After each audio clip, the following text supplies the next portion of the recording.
So, last time I discussed about ether wind supposedly, and the efforts of Michelson and Morley to detect the motion of earth through that ether.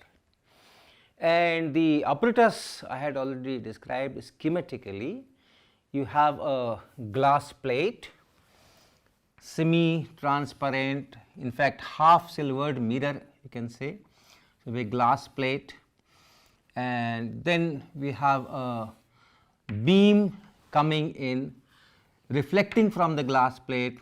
In fact, it reflects from the this back surface, although in the schematic diagram it does not matter what you do, because this is only a schematic diagram. The actual apparatus is much more elaborate, and then part of it goes on the other side, glass plate G. Then we have this mirror M1 here and mirror M2 here, and then it reflects, and that reflected part of it is reflected from this glass plate, and it goes this way, and this part which is reflected from here, that part of that is transmitted, and that also goes here. There are parts which are coming in this side also, but we are not concerned, and here is that telescope. So, this we had already described. In actual apparatus is just not one beam. In the Michelson-Morley experiment, that was 1887, this was multiple reflection. So, the light is going from here and then coming back, then reflecting, then going back, then coming, and so on. So, multiple reflections. So, effectively this length of this arm and length of this arm was 11 meters. So, actual apparatus was quite elaborate, and there was a compensating plate here and all those things were there, but this is to just tell the theory of it, the basic mathematics of it, how it worked. So, let me assume that at the time of experiment this whole apparatus is moving with respect to ether in the positive x direction, or you can say the ether wind is this way. This is the ether wind, this is velocity of ether with respect to the laboratory, I am assuming that the earth is going this way in the ether, and therefore, as seen from the earth, from the lab in fact, this ether is going in the backward direction. So, this is what we will assume, that it is parallel to this arm, and then calculate the time which it takes going from here to here and then coming back, and here to here and coming back, and that difference of time, that will decide what will be the phase difference at different places in the telescope view. At different places you will have different phases, because they will take slightly different paths to reach this point, this point, this point, this point. But then okay, the mean difference if I calculate, then we know that okay, at this place this is the intensity, and as I go away intensity will change. So, let us first calculate this part G to M1, G to M1. So, the speed of light in ether is c, and ether is coming back. So, as seen from this lab frame, this is going velocity of light. All right, let us write this velocity of light with respect to lab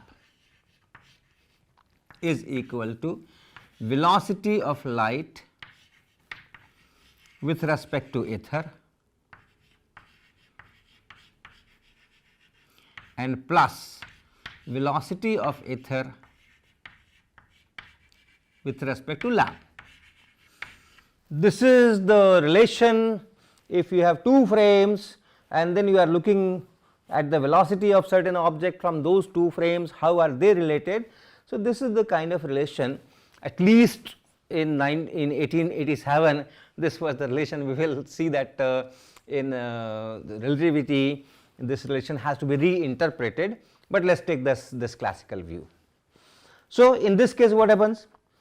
Light in ether, the velocity is in this direction and this magnitude is c, and ether in lab is going in opposite direction. So, it is minus v.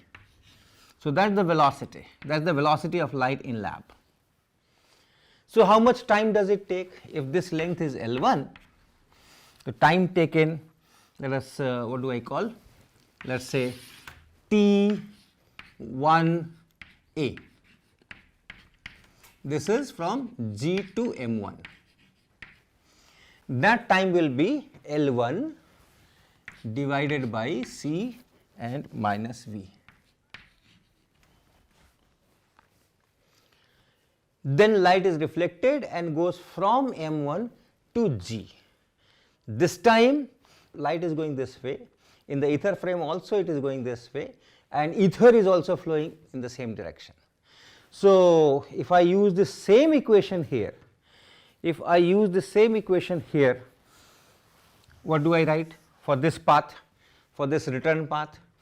Velocity of light in ether is in this direction, light is going in this direction, and what is it? It is c, plus velocity of ether in lab, that is also in the same direction, so plus v.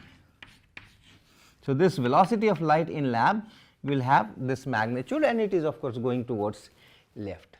So, how much time will it take from M1 to this G?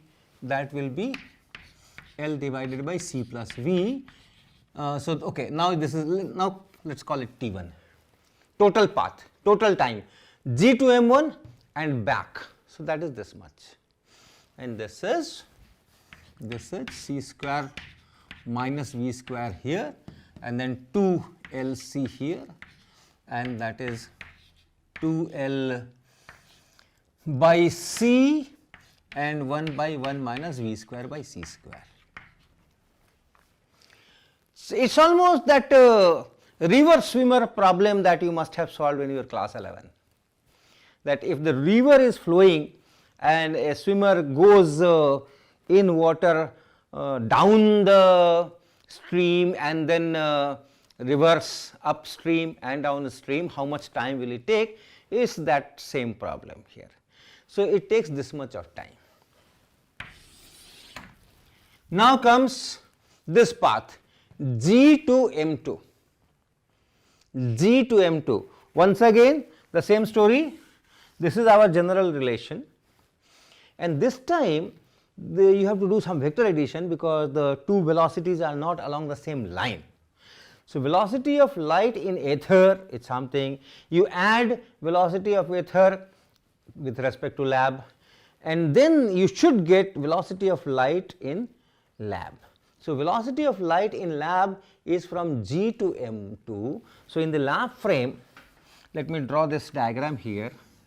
In the lab frame, this is your velocity of light in this direction. So, this is velocity of light in lab frame. This one, this is a resultant of these two that I have drawn here. Then light in ether, the speed I know, but what direction that we have to see. First let us look at this, velocity of ether with respect to lab, that is fixed, with respect to the lab the ether is going this way, here also ether is going this way.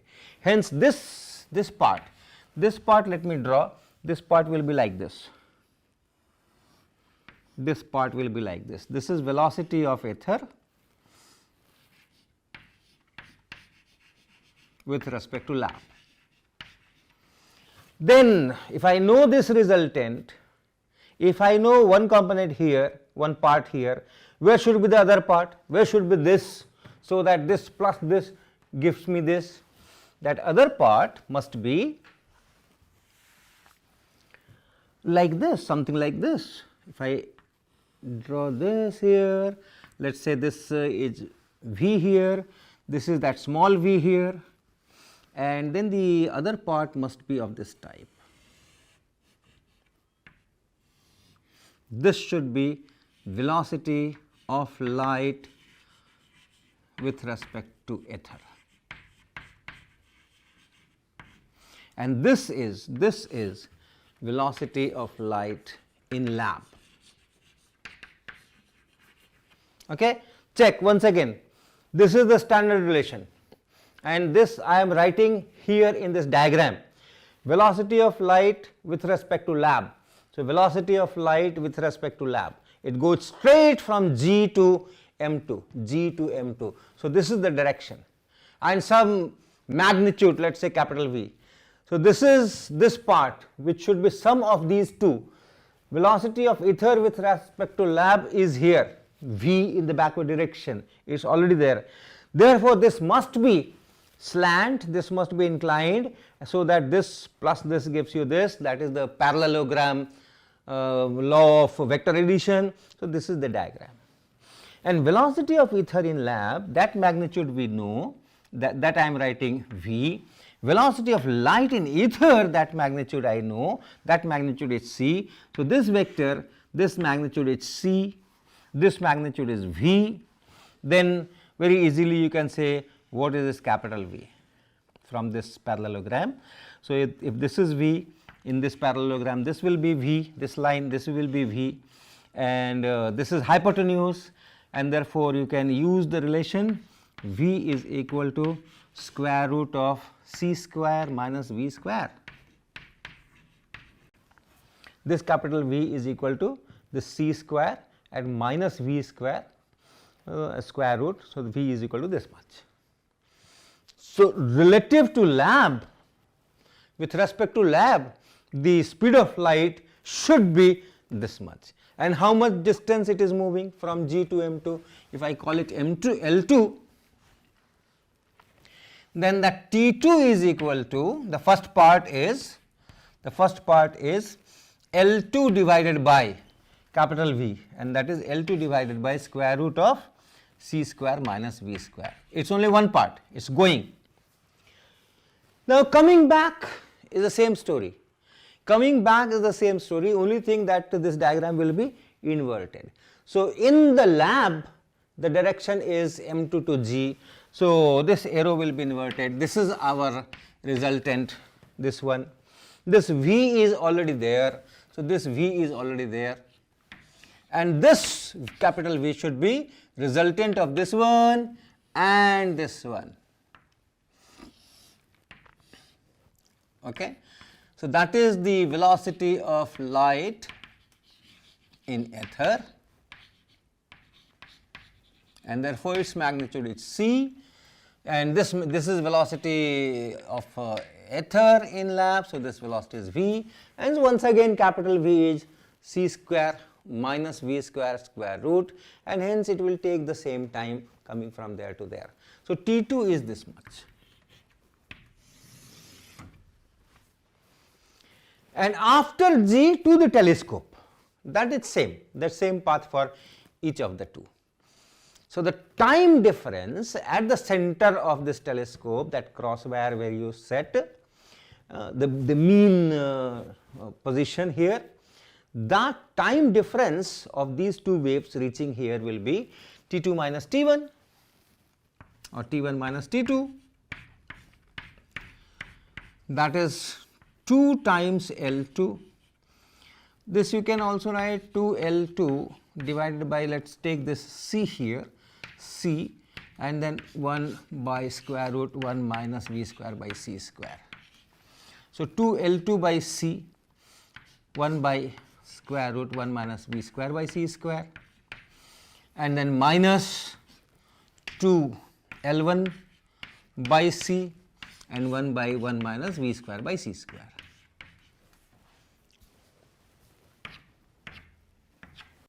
This I am writing L1.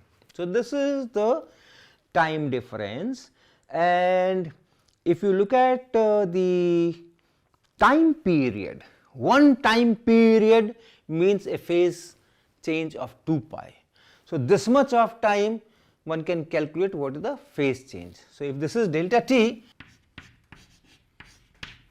so the phase change delta phi will be this delta t divided by capital T into 2 pi. What is that capital T? this capital T is time period, 1 by frequency. Okay, this is 1 by frequency, and frequency is related to wavelength. The wavelength and frequency, they are related. Time period is what? Length by velocity, so it is lambda by c. Okay, so you can write T also as lambda by c.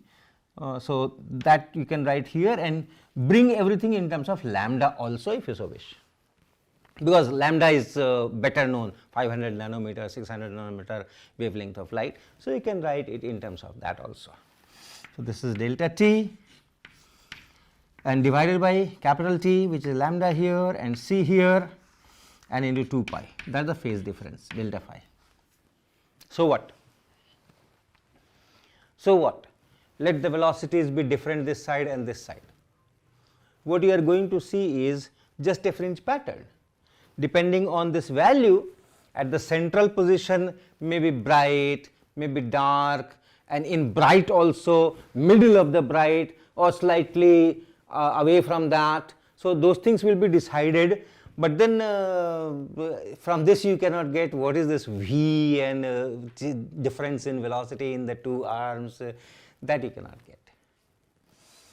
Now this whole experiment, when it was designed, when it was conceived by Michelson, so that time the real idea for which this experiment has to be praised, and this is one of the best experiments I will say in the history of physics, was that what if I rotate this whole apparatus by 90 degrees, and for that this whole apparatus was mounted on some heavy stone, all vibrations, this and that must be removed, and all those things. Those technical details are also very, very interesting to read. And this whole thing was floated in a pool of mercury, so that very gently you can rotate the apparatus on that pool of mercury. It is floating, so very gently you can rotate the apparatus. What happens if I rotate the apparatus by 90 degrees and at the same time keep looking in the telescope? Keep looking in the telescope. So as you rotate the apparatus, if this arm goes here, this arm goes here, you are rotating, then this speed of light, since it is different in different directions, so the time difference that we have calculated here will also change, right? We have calculated this time difference assuming that my ether wind is this way, and this arm is parallel to the ether wind, and this arm is perpendicular to the ether wind. That is how we have calculated this time here and this time here. But if I rotate this apparatus, whole apparatus, by say 10 degrees, 20 degrees, these things are going to change, and therefore this T2 minus T1 will change, and therefore this phase difference will change at the center. Phase difference at the center of the telescope view is going to change as I rotate, and if that phase difference changes, then you know the fringes will shift, right? I had shown you those circular fringes that I created by reflection from the front surface of a mirror and rear surface of a mirror from their interferences. And when I very slightly tilted that meter, remember what had happened? The fringes were shifting, because when I am rotating this mirror slightly, the time difference that is there for a particular point on the screen, that changes, and therefore where it was center of the bright, no more it will be center of the bright, and that will be shifted. Depending on how much I have changed the phase difference at that position, at the position where it was bright, you may have dark or whatever, so depending on the phase difference. So as you rotate it, this time difference is going to change, and therefore the phase difference is going to change at every point in the view of this telescope, and therefore the fringes will shift. So if I have fringes, if I have these fringes and my crosswire is somewhere, let's say here, let's say crosswire is here, this whole pattern will seem to shift. It is at this, in this drawing, this crosswire is at the center of this bright, but this whole thing can shift. So that is what was the genius of Michelson, could think of this. Let me calculate what happens if I rotate this whole apparatus by 90 degrees.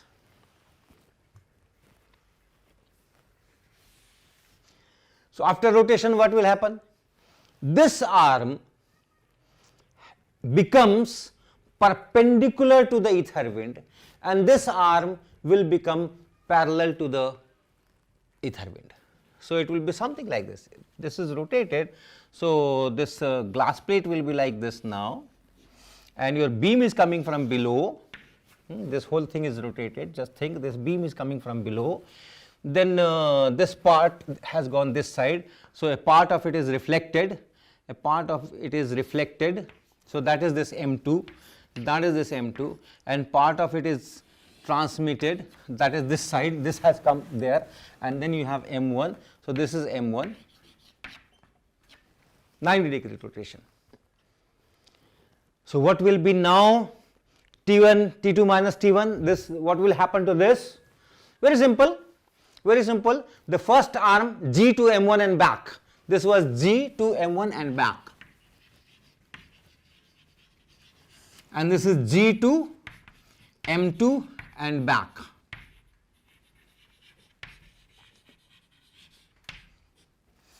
So now G to M1 and back, G to M1 and back, remember our ether wind is like this.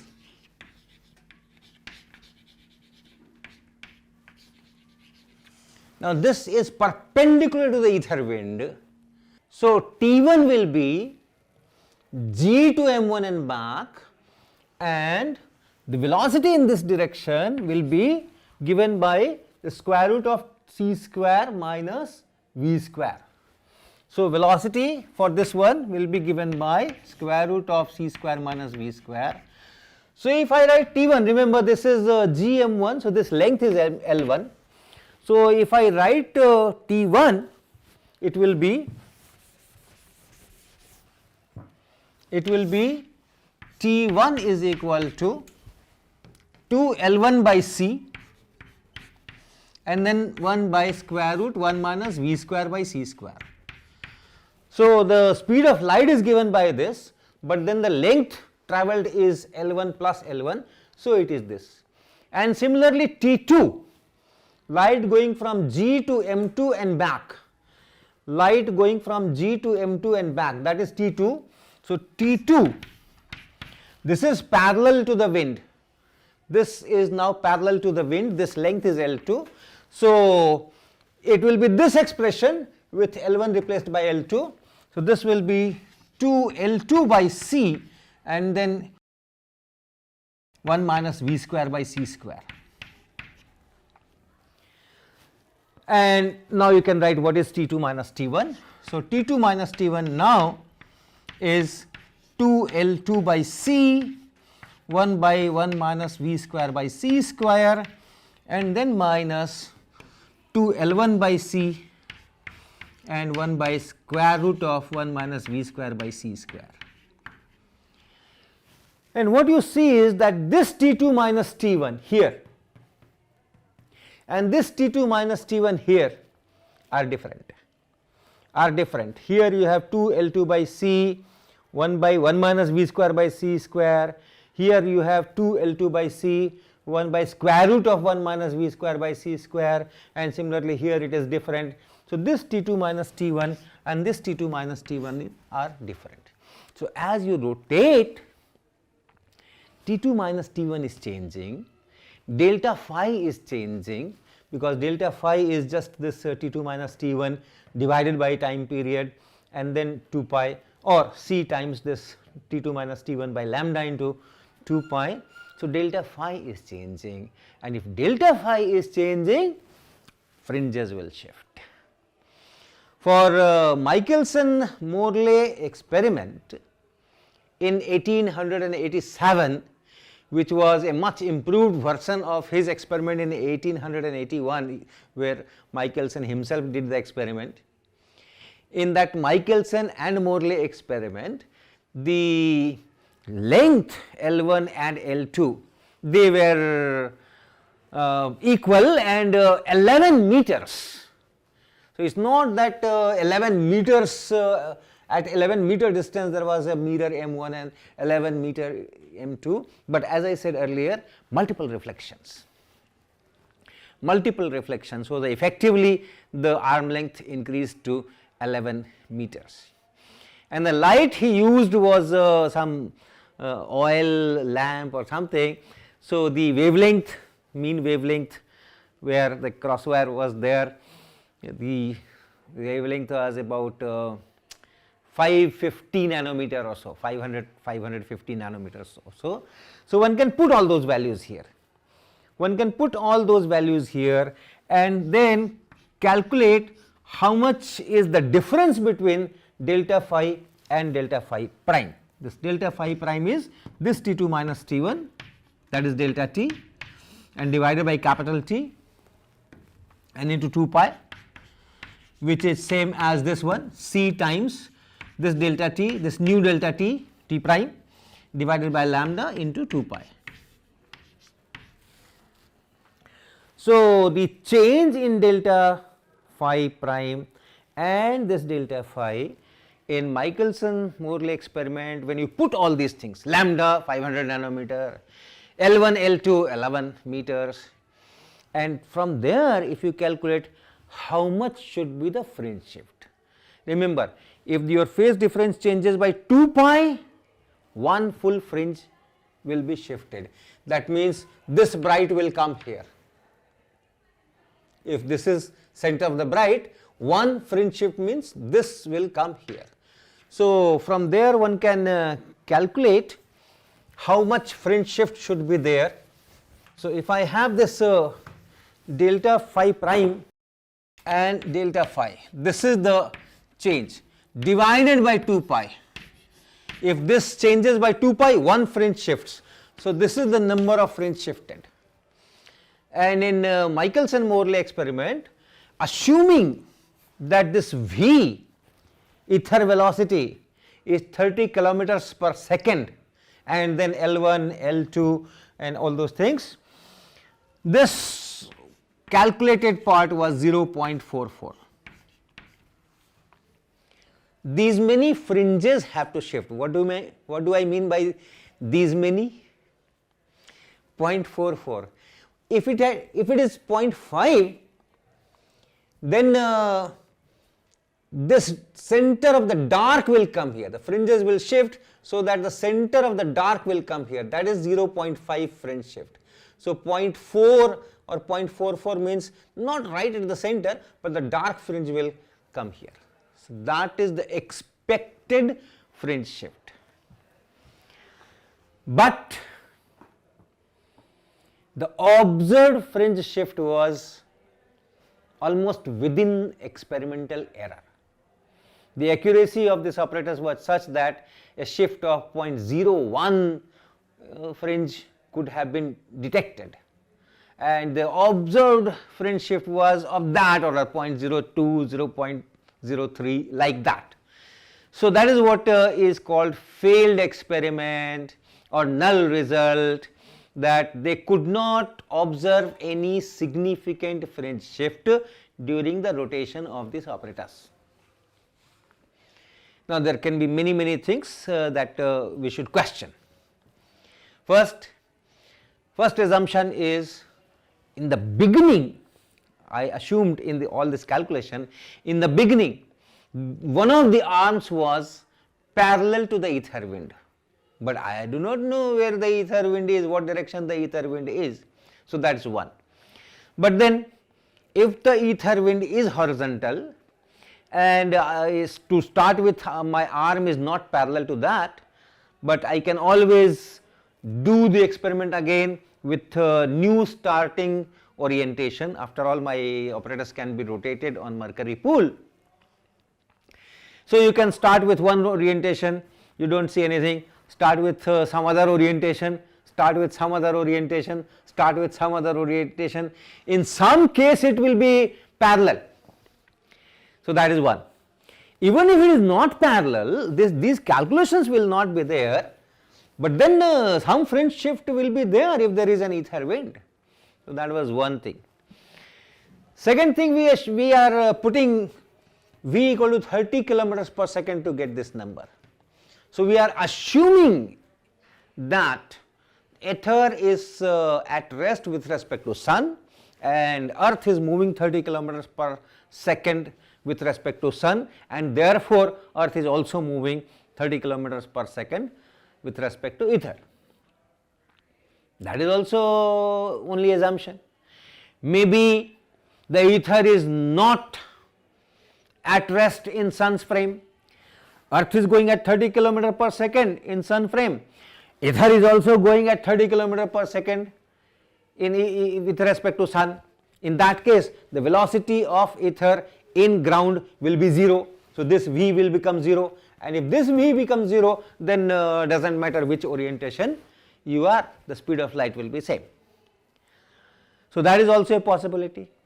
But then the earth is going round in 1 year. So, in 6 months it is changing its direction by 180 degrees. So, if ether is there and earth is also moving with the same velocity, so that the relative velocity of ether with respect to earth is 0, after 6 months when ether goes in the same direction, but earth is going in the opposite direction, the velocity of earth in ether or velocity of ether in earth's frame will be 60 kilometers per second. So, if in this month I am doing experiment, I do not find any fringe shift, maybe after 6 months I will find double of this fringe shift. But this experiment was repeated several times in different months of the year, during day night different times and with different orientations. In no case any significant fringe shift was observed. So, it suggests that velocity V of ether with respect to earth is all the time 0. So, there were various hypotheses, people came up with different kinds of explanations and suggestions. One was ether drag, that ether is being dragged by the earth locally. So, although the ether is there and but then when the earth is moving, it is dragging ether together with itself, and therefore, the relative velocity of the immediate neighborhood ether is 0 with respect to earth. Varieties of suggestions people came out, but one observation or the other contradicted each and everything.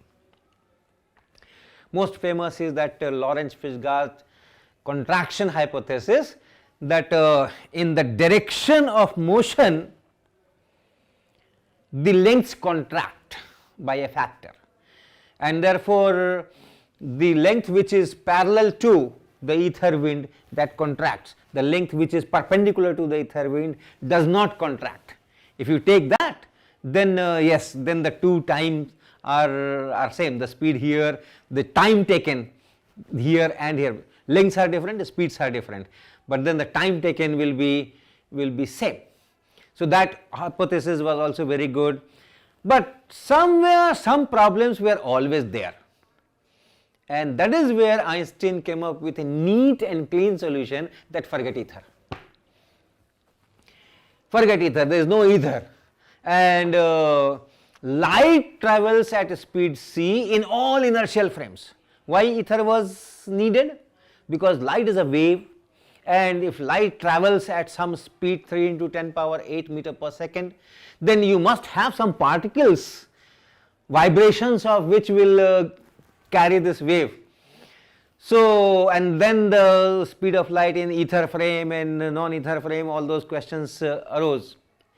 So, Einstein came up with this solution suggestion that forget ether, etc., the whole mechanism can be very different for light, and you don't need any ether, and just take it granted that the speed of light in all directions in any inertial frame, it's constant.